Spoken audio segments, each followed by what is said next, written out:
My father got mad because today I announced our engagement. The moment the words left my mouth, the entire hall fell into a suffocating silence.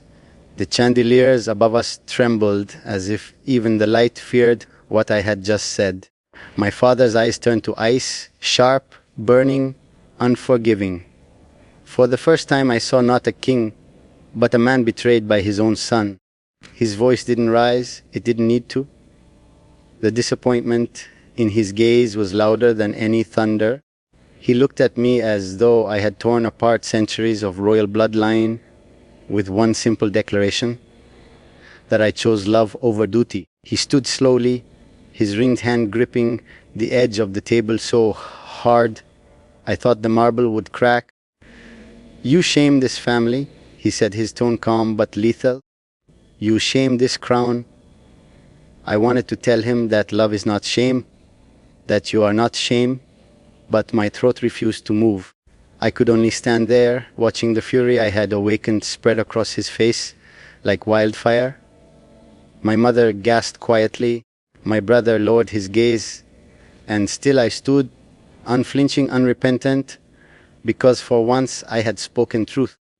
He asked me if I had lost my mind. Maybe I have. Maybe love has turned me into a rebel, a fool, a man unfit for the throne. But if madness means choosing you over their empty expectations, then I would rather lose my sanity than live another day pretending I don't belong to you.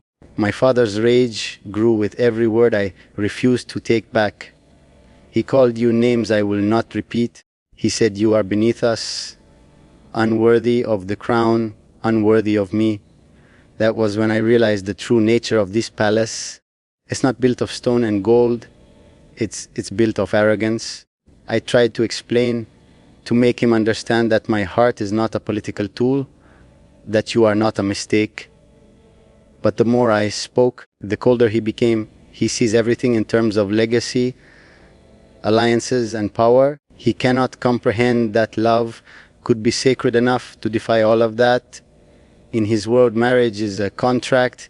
In mine, it's a promise. And I promised myself long ago that if I ever gave my heart, it would be to you alone. So I told him that clearly, fearlessly. His answer was silence, the kind that feels like exile. I could see the courtiers exchange uneasy glances. They are vultures who feed on scandal, and today I gave them a feast. My mother's tears fell quietly, but I didn't reach for her. I couldn't. She still carries her hatred for you, and no amount of pleading could wash that away. My father finally turned from me, dismissing me like a servant. He said, "You are no longer the son I raised." And maybe he's right. I am no longer the obedient heir. I am the man who finally found the courage to choose his heart over his crown.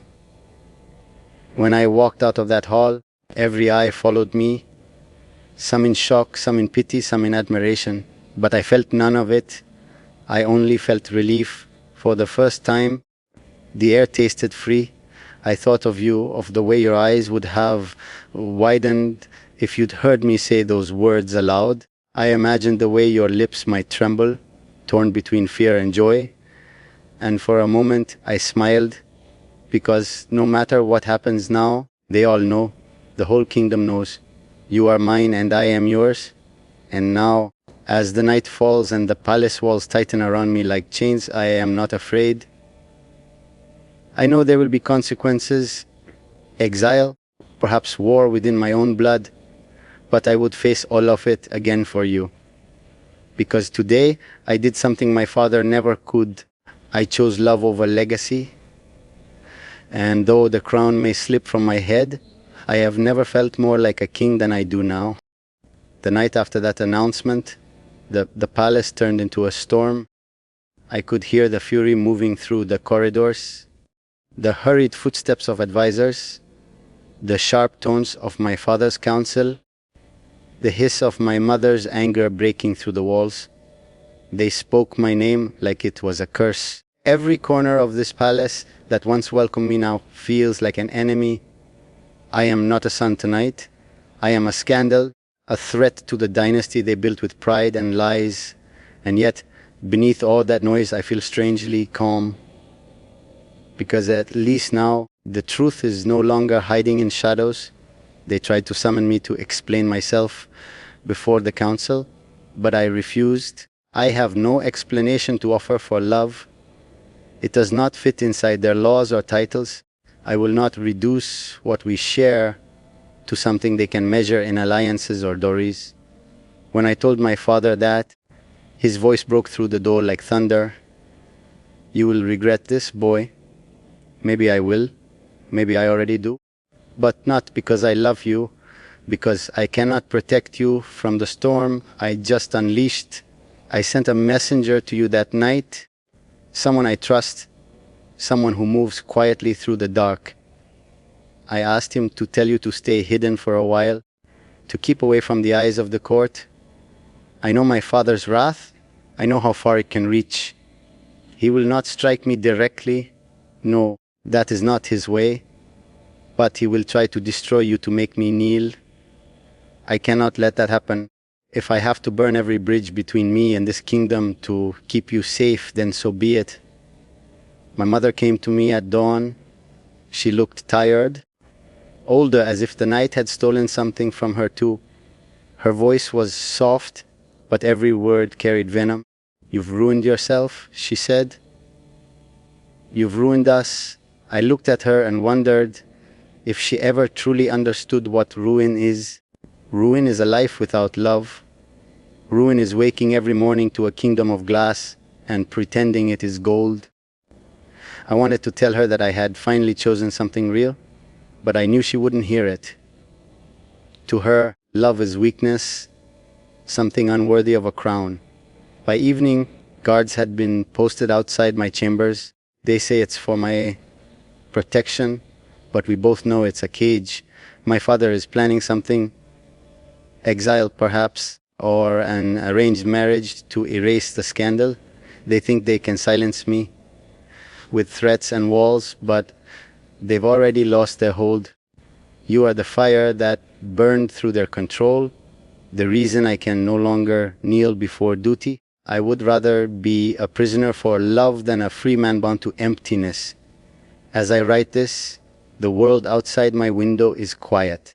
The moonlight spills across the balcony, and I can almost see your face in it. I wonder what you're thinking tonight. Are you afraid?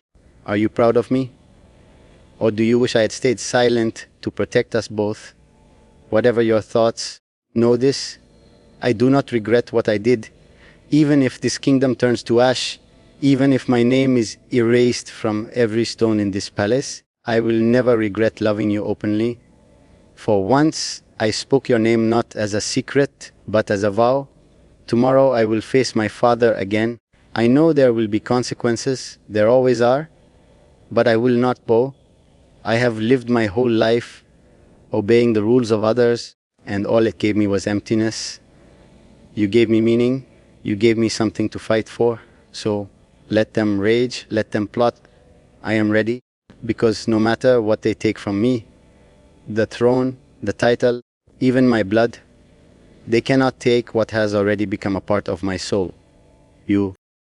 When dawn came, I did not wait for their summons. I walked into the throne room before anyone could prepare the masks they wear for morning court. My father was already there, seated, his hands folded over the armrest like a man who has already decided what punishment fits the crime. The guards stiffened when I entered, but I ignored them. The air in that room was heavy, thick with expectation. For a moment I just stood there, letting him look at me, letting the silence stretch until even the marble seemed to tremble under the weight of it. He asked me if I understood what I had done. I told him I understood perfectly. I told him that announcing our engagement was the only honest act I had ever committed as his son. The words tasted of iron, of something dangerous but liberating. His eyes flashed with the kind of fury that does not explode, it corrodes. You would throw away everything for her, he said, not as a question but as a statement. I nodded. He could not comprehend that love was not a transaction to me, that it was the only truth left in this house of performance. He spoke of legacy then, of bloodlines and treaties, of how my rebellion could tear apart the alliances that kept our borders safe. His voice rose and fell like a sermon, but none of it touched me. I have spent my whole life being a piece on his board, moved from square to square by duty. I was tired of being a strategy. I told him that I would rather be a man without a kingdom than a king without a heart. That was when his hand slammed against the throne, the sound sharp and final. The council poured in soon after, drawn by the noise.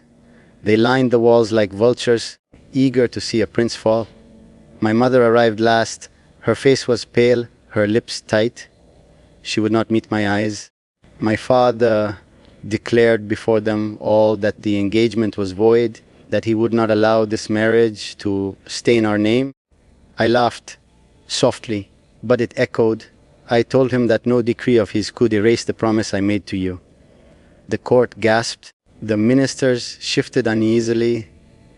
In that moment, I think they finally saw what I had become. Not their prince, but a man with nothing left to lose. He told the guards to take me away. They hesitated, even in chains. The blood of the crown still commands fear. I stepped down from the dais and stood before him. For the first time in my life, I saw him hesitate. Maybe he recognized something in me, his own stubbornness, twisted by love into something he could not control. You will destroy everything, he whispered. I told him quietly, maybe it's time something was destroyed. Then I turned and walked out, the sound of my boots echoing through the hall like the tolling of a bell. Now I sit in my chamber again, waiting. The guards are outside. The council will meet tomorrow to decide my fate. I don't know what they will choose. Exile, confinement, perhaps worse. None of it matters. What matters is that the truth is no longer hidden. The whole kingdom knows now that the prince has a heart, that love still breathes somewhere beneath the marble and gold. I wonder if you've heard, if the news has reached you. I hope it made you smile, even if only for a heartbeat. Whatever happens next, I am no longer afraid. The crown can be taken, the throne can be filled by another, but what I gave you cannot be undone. You are not a scandal, you are my rebellion, my peace, my undoing. And if my father calls that madness, then let the world call me mad. Because even as I sit here, surrounded by the walls of a kingdom that may soon cast me out, I feel something I have not felt in years. Freedom. I saw the fury in his eyes, the kind of fury that could tear kingdoms apart. He looked at me as though I had committed treason, as though by loving you I had betrayed the blood that runs in my veins. But I did not flinch. For the first time in my life, I stood tall against the man who made me what I am. Because when I looked into your eyes, I saw something far greater than power. I saw peace, the kind of peace I never knew existed in a world built on crowns and deceit. And so, when I announced our engagement before the court, before the gods, before every soul that dared to whisper, I did it not as a prince, but as a man who finally chose love over duty. He shouted my name across the marble hall, his voice echoing like thunder against the walls of 1,000 lies. You've doomed this house, he said, but I wanted to laugh, because this house, this kingdom, was doomed long before you came into it. Doomed by pride, by greed, by generations of hearts that beat only for power. I wanted to tell him that his son had finally broken that curse, that I had found something pure in the ashes of our dynasty, but he wouldn't listen. His rage was a storm, and I stood in the middle of it, clutching your name like a prayer I refused to let die. I wonder if you know what it cost me to speak your name aloud in that hall.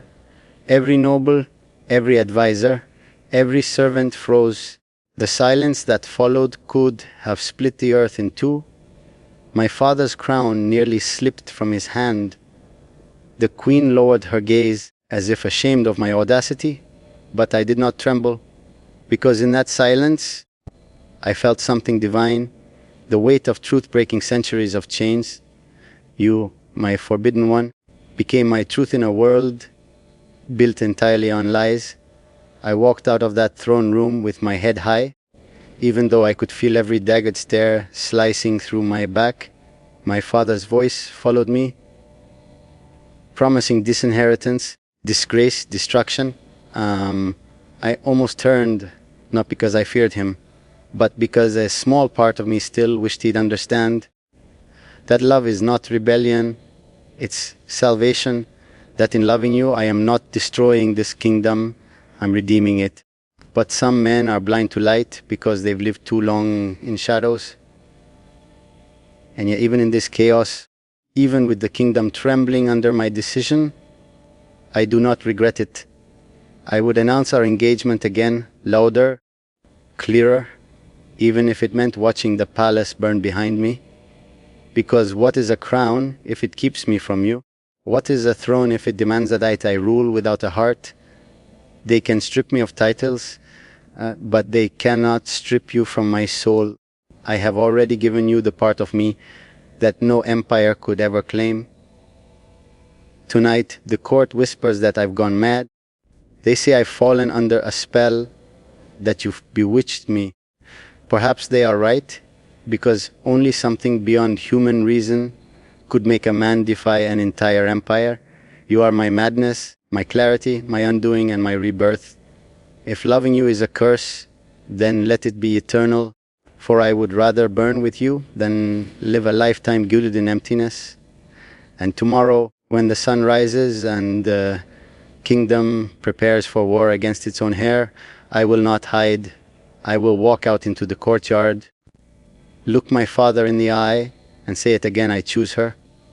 Not for power, not for alliance, but for love, because she is the only truth I have ever known. And if my crown must crumble because of it, then let it fall piece by piece at her feet.